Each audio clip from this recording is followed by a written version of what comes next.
অন্যরকম একটা গরুর মাংস আজকে রান্না করে দেখাবো। আমি শিলপাটায় মশলা বেটে নিয়েছি, রসুন আছে, এখানে পেঁয়াজ কুচি নিয়েছি, আর হচ্ছে আস্ত মশলা। তো আমার সঙ্গেই থাকুন এবং দেখতে থাকুন আমি কিভাবে রান্না করি। তেলটা ছেড়ে দিয়েছিলাম, এখন তেলটা গরম হয়ে গেছে। আমি এর মধ্যে একটু এলাচ ছেড়ে দিলাম ছেঁচে। এরপর দিয়ে দিব তেজপাতা, এরপর দিয়ে দিব আমি পেঁয়াজ।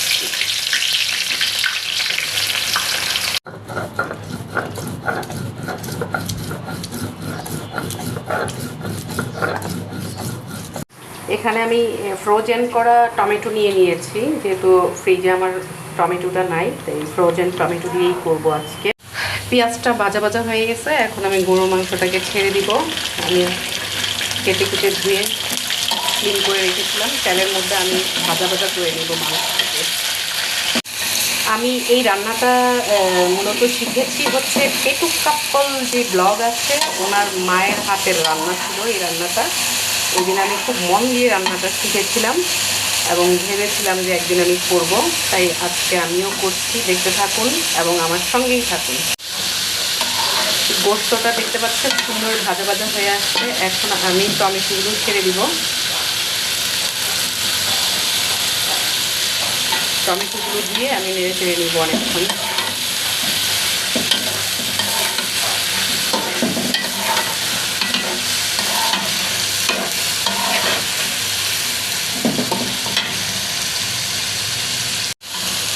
এই যে দেখতে পাচ্ছেন বন্ধুরা, এখন অনেকটাই ভাজা ভাজা হয়ে আসছে টমেটো এবং গোস্তটা। আমি এখন বাটা মশলাটাকে ছেড়ে দেব।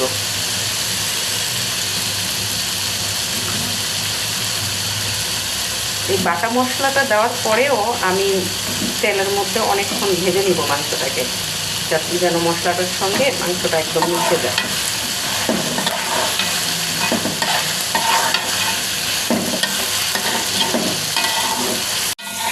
বাটা মশলাটাও ভাজা ভাজা হয়ে গেছে তেলের মধ্যে, তেলটাও উঠে আসছে দেখতে পাচ্ছেন বন্ধুরা।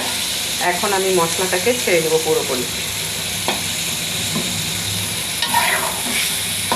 এখানে আমি যে মশলাটা দিলাম সেটা হচ্ছে হলুদের গুঁড়া, মরিচের গুঁড়া, ধনিয়ার গুঁড়া এবং জিরা গুঁড়া। মাংসটা অনেকটা হয়ে গেছে, একেবারে প্রায় শেষ পর্যায়ে। আমি এখন ছেড়ে দিব আস্ত রসুনের কোয়া। সবাই এরকম করে রান্না করে খেয়ে দেখবেন। আর এই আস্ত রসুনটা আমাদের স্বাস্থ্যের জন্য খুবই ভালো।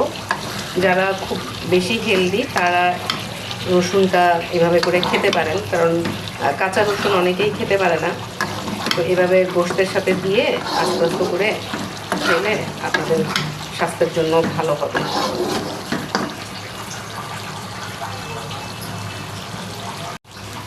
গরুর মাংস রসুনটা দিয়ে রান্না করলে এর মধ্যে আমি একটু সবসময় লেবুর রস আর হচ্ছে চিনি মেশানোটা ছেড়ে দিই। আপনারাও তাই করবেন।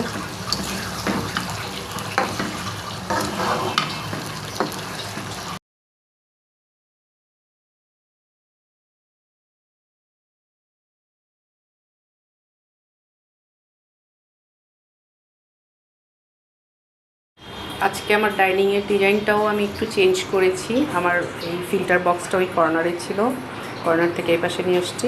আর ডাইনিংটাকে আমি একদম দেয়ালের সঙ্গে চাপিয়ে দিয়েছি। এতদিন মাঝখানে ছিল তো হাঁটাহাঁটি করতে পারিনি। ফ্রিজের সঙ্গে আমি সবসময় বাড়ি খাইতো আমার, তো আজকে একটু রিলিফ লাগতেছে এই জায়গাটা। লাইফটা দেখতেছেন।